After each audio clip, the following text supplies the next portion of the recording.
But first tonight, there are warnings Russia could unleash biological weapons in Ukraine. Defence Minister Peter Dutton says these fears about weapons of mass destruction need to be taken seriously. Well, I mean, these are really credible reports and they'll be based on intelligence, and we know, given the history, the brutality of the Russian forces, that they're truly capable of it. So I don't think we should dismiss it, and given what we've seen already, the bombing of residential areas, of hospitals, of innocent women and children being slaughtered, you wouldn't put anything past the Russian regime. Dutton's warning comes as the United States says the Kremlin could be preparing false pretexts for such an attack. In other words, Russia is potentially laying the groundwork for using biological or chemical weapons and is getting ready to blame America and Ukraine for it. Russia's Foreign Minister Sergei Lavrov says the US has been funding research into bat coronaviruses in Ukraine. He stopped short of saying they were using the viruses as weapons, but he claimed they were not peaceful experiments. Responding to these comments, White House Press Secretary Jen Psaki says the claim is false. She took to Twitter to say, "We took note of Russia's false claims about alleged US biological weapons labs and chemical weapon development in Ukraine." She said, "We've also seen Chinese officials echo these conspiracy theories." This is preposterous, she says. It's the kind of disinformation operation we've seen repeatedly from the Russians over the years in Ukraine and in other countries, which have been debunked, and an example of the types of false pretexts we have been warning the Russians would invent. Now, our Foreign Minister in Australia, Marise Payne, shared Jen Psaki's Twitter thread, and again, she said this was propaganda.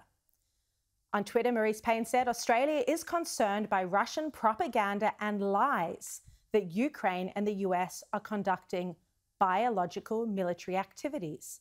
No country or person should be amplifying this disinformation, including China. Any use of such weapons by Russia would be a further violation of international law." Russia isn't letting the matter slide.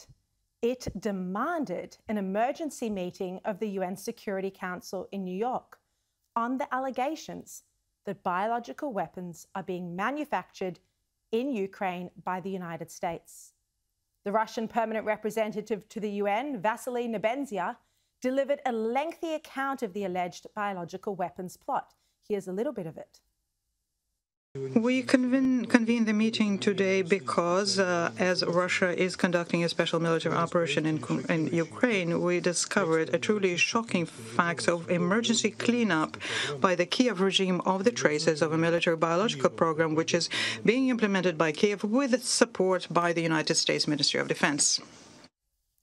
Now, on the surface, this does seem like a classic case of Russian propaganda. And you saw the tweets from Marise Payne saying that this is disinformation and that no one should be spreading it. And it may be true that Russia is laying the groundwork to unleash a chemical or biological weapon attack in Ukraine. In fact, this is likely to be true given all of the intelligence that America has obtained so far about the Russian invasion has turned out to be correct or near correct.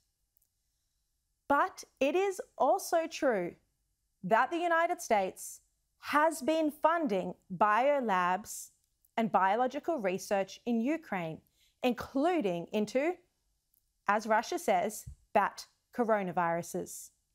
Both of these things can be true and are true. The stringent denials from Jen Psaki and Marise Payne don't tell the full story. And it comes down to the difference between a biological weapons facility and a biological research facility. Now, here are 3 pieces of hard evidence to show you that the United States has in fact been funding biological research in Ukraine. Firstly, and this first piece has never been reported before, you're seeing it first on this program. Here is the documentation for the Department of Defense grant. The United States Department of Defense committed, just in just in September 2021, just a few months ago, $1.6 million to the Science and Technology Center in Ukraine for scientific research combating weapons of mass destruction. The grant runs until September 2024, so this money is ongoing and current right now. And what was the risk? What was the weapons of mass destruction that they were combating? Well, the description listed on the grant is, and I quote, the risk of emerging infections from insectivorous bats in Ukraine and Georgia. In other words, the US Department of Defense is currently funding to the tune of $1.6 million research into bat coronaviruses in Ukraine in order to combat weapons of mass destruction. And here's more proof. This is the 2011 report from the US National Academy of Sciences and the National Research Council. It's titled The Biosecurity Challenges of the Global Expansion of High Containment Biological Laboratories. The report arose from an international workshop that examined biosecurity issues related to labs around the world that study highly dangerous human and animal pathogens. And that's what it says in the report, labs that study highly dangerous human and animal pathogens.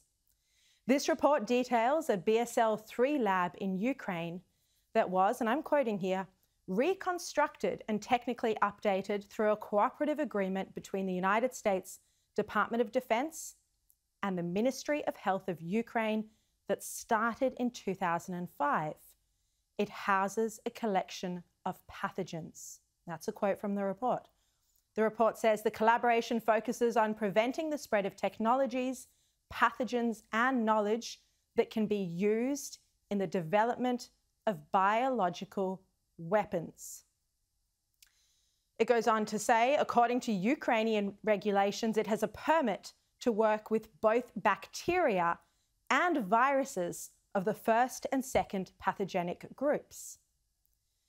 This report then goes on to detail how there is a second laboratory in Ukraine, which also is part of this cooperative agreement between the US and Ukraine and has a permit to work with, and again, I'm quoting here this phrase, especially dangerous infections. It talks about a third laboratory. This one is called the Ukrainian Mechnikov Anti-Plague Research Institute. And this was equipped as part of an agreement with the United States. So plenty of evidence there that proves categorically the United States has been funding biolabs in Ukraine. Now, here's the third piece of evidence I'm going to show you tonight.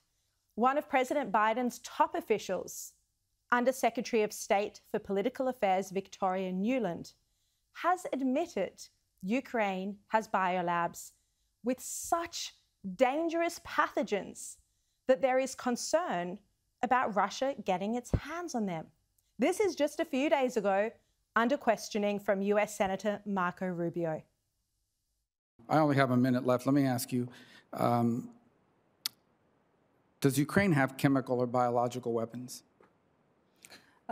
Ukraine has biological research facilities, which, in fact, we are now quite concerned Russian troops, Russian forces may be seeking to gain control of. So we are working with the Ukrainians on how they can prevent any of those research materials from falling into the hands of Russian forces should they approach.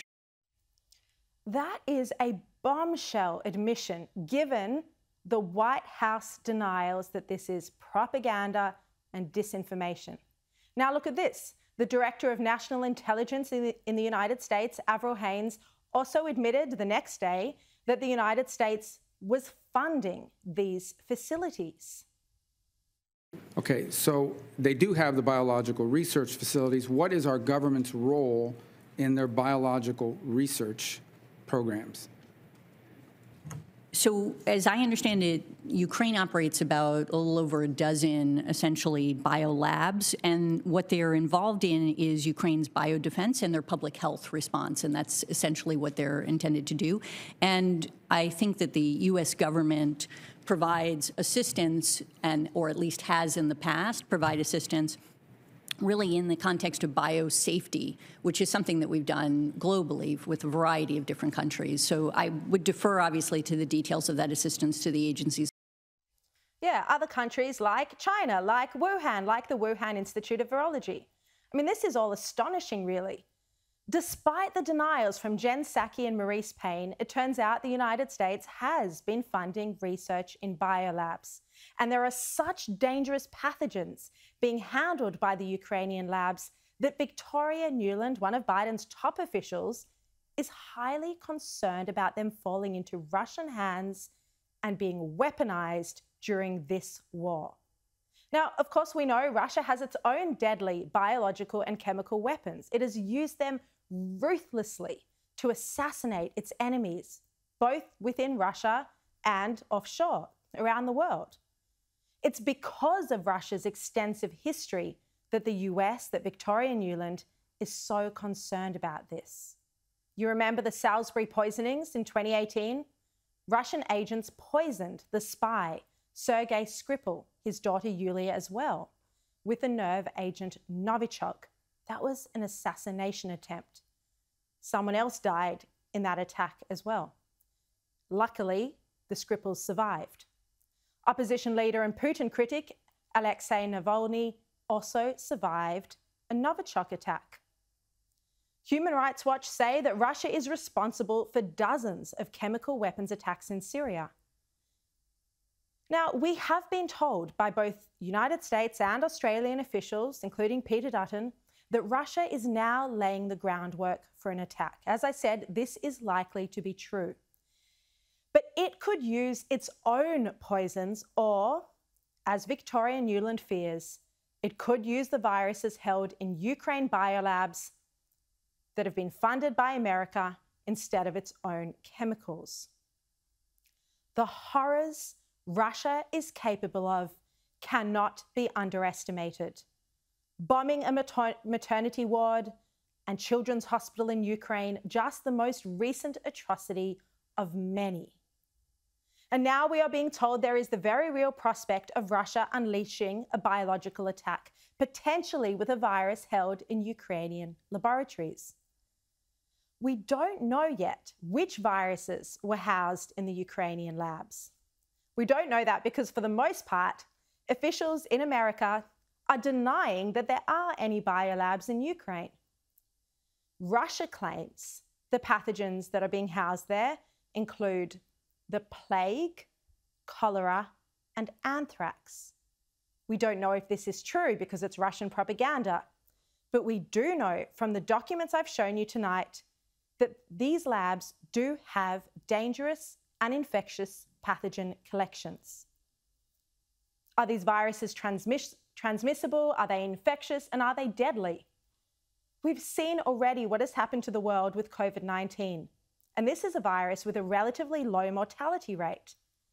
The US does know which specific viruses are held in the Ukrainian labs that it has been funding. It would have been great if Marco Rubio had had the time to press Victoria Nuland about this when she expressed her concern about these pathogens falling into Russian control. God forbid these viruses have a higher fatality rate than COVID-19. No sanctions in the world could save us from a pandemic like that. And if it weren't for the media cover-up, the tech giant cover-up, the World Health Organization cover-up, there should have already been a reckoning over America's funding of the Wuhan Institute of Virology after COVID-19 spread globally. There hasn't been. And now we could be facing a very similar scenario. Victoria Nuland has warned Russia could use these viruses held in Ukrainian biolabs in this war. Russia could use deadly pathogens held in Ukrainian labs that have been funded by America against the Ukrainian people. And this is the ultimate problem with the United States funding risky research in labs in far-flung parts of the world. It can't properly secure the research. It can't control the viruses. There can be sloppy technicians. The research can fall into the wrong hands, be it the Chinese military or a hostile invader like Vladimir Putin. But with most media outlets insisting the existence of biolabs in Ukraine is a conspiracy theory, we've heard this before, there is still no accountability, and there won't ever be. Even if American funding of deadly pathogens in Ukraine leads to the dangerous viruses falling into the hands of a madman and being unleashed into the world.